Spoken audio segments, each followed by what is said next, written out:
We are starting with WWE, who on November 30th will host its Survivor Series PLE at the Rogers Arena in Vancouver, and fans are intrigued to see whether the show will feature a traditional elimination tag team match. Until recently, these matches were a staple of Survivor Series, and while these matches took place between 2016 and 2021, the focus of the show was on a Raw vs. SmackDown rivalry. In 2022, WWE rebranded the event to Survivor Series War Games, with the match type replacing traditional elimination tag team matches on the show. In a recent Q&A, PW Insider's Mike Johnson expressed hope that the traditional match could return under Triple H, but wouldn't be surprised if that match type is extinct. He stated, "I do. I have a great nostalgia for the old 5 vs. 5 elimination matches. The 1987 Survivor Series was the first pay-per-view I ever ordered. We got cable the day before. But I realized that the spectacle of the match has greatly waned over the decades. If anyone could bring it back to some sort of former glory, it's probably Paul Levesque's current team, but War Games is what's going to drive the interest in the show this November, so I think the old format will likely go the way of the dodo bird sooner than later." As for this year's show, WWE has changed the time of the event, as it'll begin at 6 p.m. Eastern on November 30th, instead of its usual 7 p.m. time slot. Nonetheless, some fans will certainly be disappointed that the traditional elimination tag team matches may never return, and they'll have to accept that fact now. Do you feel WWE should still try to bring back the traditional Survivor Series tag team elimination match? Let us know in the comments section below. During a segment on Raw with The Miz and Karrion Kross, a Wyatt 6 logo flashed on screen, and a message by Kross later confirmed that the two sides are on a collision course. The Wyatt 6 versus the Final Testament is an intriguing prospect, but it seems Uncle Howdy's first target won't be a wrestler, but the group's manager. A recent tweet from the Wyatt 6 includes the word liar over the distorted image of somebody, and fans were able to recognize that the person in the image is Paul Ellering. With the faction's tweet ending with "You will all burn," it appears Ellering won't be spared in what will no doubt be a violent feud between two of the featured factions on Raw. Over to AEW Battle of the Belts 12, which saw Pac, Claudio Castagnoli, and Wheeler Yuta retain their trios titles against Top Flight and Action Andretti. Earlier in the night on Collision, Jon Moxley made a rare appearance on the show, in which he said that he and his allies will win the war with AEW, as their cause is just. Speaking about the trio's title match with Top Flight and Andretti, Moxley said it would be a big night for the three, but it wouldn't be their coronation as champions, but a public execution. After their victory, the group then retained the titles in a second match against the Dark Order, but weren't done yet, as they continued to punish the babyfaces after the match.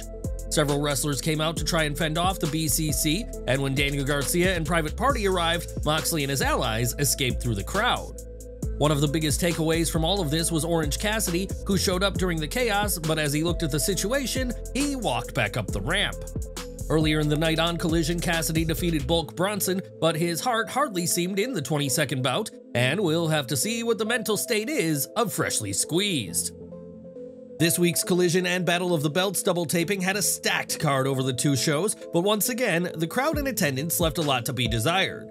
As has become a trend for AEW, the 12,000-seat Adventist Health Arena saw just 2,285 seats sold, and these images of throngs of empty seats is something AEW don't want you to see. For decades, Vince McMahon was the unquestionable king of WWE, with countless stories over the years of how he would have the final say on matters for better or worse.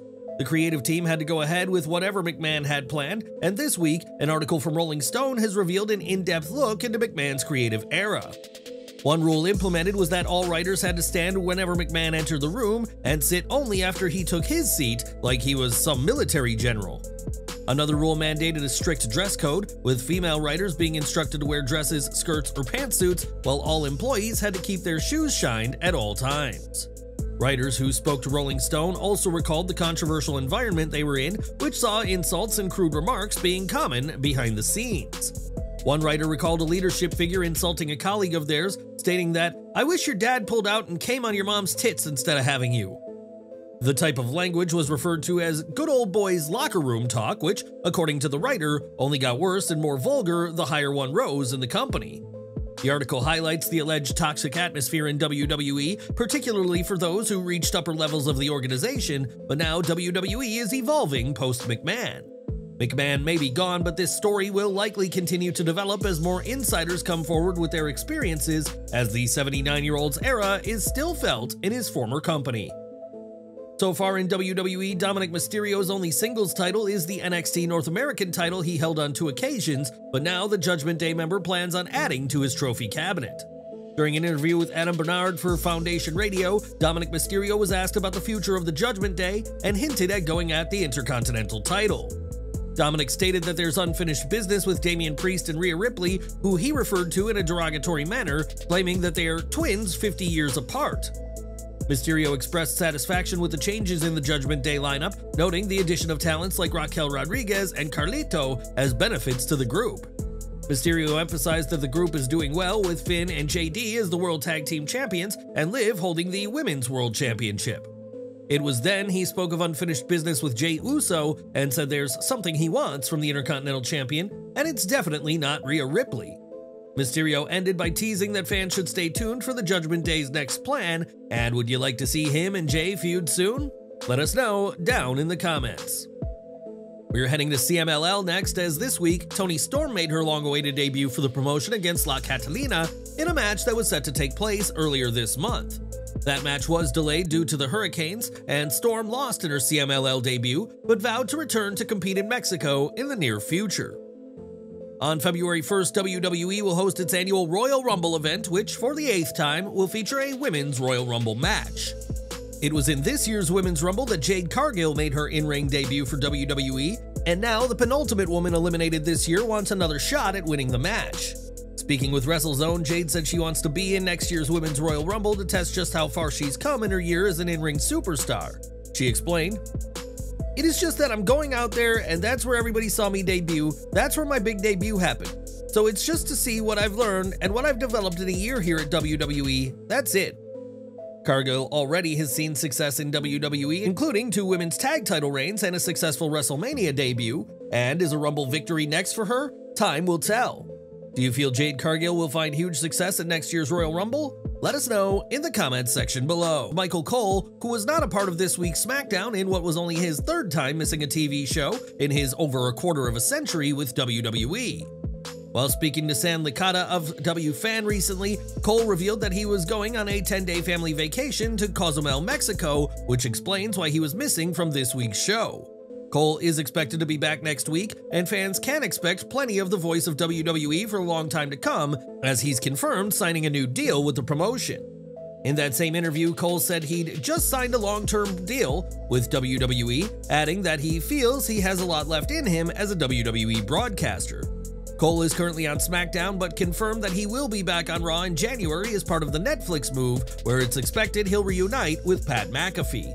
Whatever show Cole is on, he brings decades of experience and knowledge to the product, and fans can expect much more of the veteran starting as soon as the next edition of SmackDown. Last time Dalton Castle competed, it was on the July 10th Collision, and this week, Castle revealed in an interview with Allison Rosen is your new best friend that he is injured.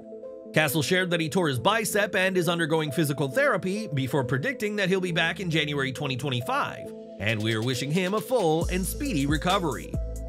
This year, WWE held its King and Queen of the Ring event 1 year after it was supposed to happen in May 2023, as that show was changed to be Night of Champions instead.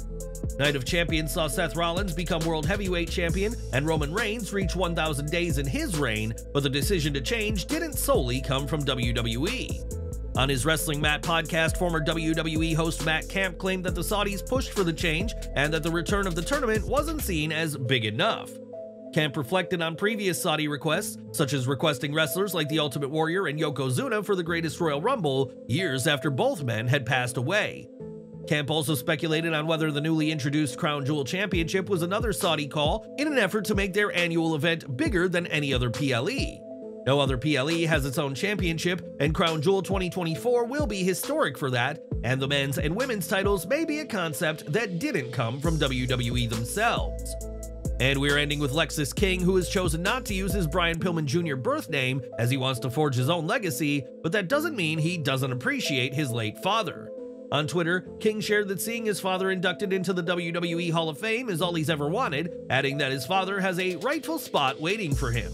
The loose cannon saw success in the ring and out of WWE, and would you like to see him be inducted by his son? Share your thoughts in the comments section.